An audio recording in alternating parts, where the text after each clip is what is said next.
തണുപ്പ് -ഡിഗ്രിയിലേക്ക് മാറിയതോടെ സൈന്യം പോലും പിന്മാറിയ സ്ഥലത്തെ തണുത്തുറഞ്ഞ തടാകത്തിലേക്കാണ് വിനോദസഞ്ചാരികളായ യുവാക്കൾ നടന്നത്.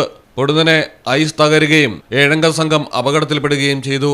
5 പേർ രക്ഷപ്പെട്ടു. വെള്ളത്തിലേക്ക് വീണ് താഴ്ന്നുകൊണ്ടിരുന്ന യുവാവിനെ രക്ഷിക്കുന്നതിനിടയിൽ സുഹൃത്ത് മരണപ്പെട്ടു.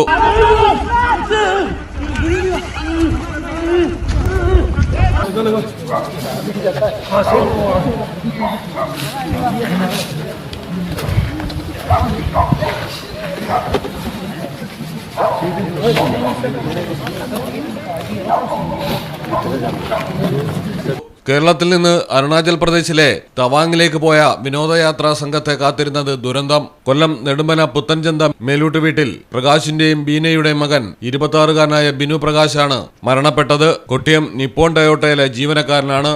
വെള്ളത്തിലേക്ക് താഴ്ന്ന സുഹൃത്ത് മലപ്പുറം സ്വദേശി മാധവ് മധുവിനായി സൈന്യം തിരച്ചിൽ തുടരുന്നു. 2 ദിവസം മുൻപാണ് 7 പേരടങ്ങിയ സംഘം അരുണാചൽ പ്രദേശിലേക്ക് വിനോദയാത്ര പോയത്. തണുത്തുറഞ്ഞ സേല തടാകത്തിലൂടെ ഇവർ നടന്നു. 3 പേർ തടാകത്തിലെ ഐസ് പാളികൾക്ക് മുകളിലേക്ക് കയറവേ തകർന്ന് താഴെ വീണു. അമ്മയുമായി ഫോണിൽ സംസാരിച്ചു കൊണ്ടിരുന്ന ബിനു സംഭവം കണ്ട് ഓടിയെത്തി രക്ഷാപ്രവർത്തനം നടത്തുന്നതിനിടെ വെള്ളത്തിലേക്ക് മുങ്ങിപ്പോവുകയായിരുന്നു. സൈന്യമെത്തിയാണ് മൃതദേഹം പുറത്തെടുത്തത്. കാണാതായ മാധവ് മധുവിനായുള്ള തിരച്ചിൽ തുടരുന്നു. News desk Malayalam television. നാട്ടിലെവിടെയാ? വയനാട്ടില്.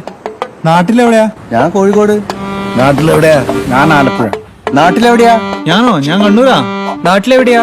എന്റെ വീട് പാലക്കാട്. നാട്ടിലെവിടെയാണേലും കാലാവസ്ഥ എന്താണേലും സിമെന്റ് JSW കോൺക്രീറ്റ് HD തന്നെ. നാട്ടിലെവിടെയാ?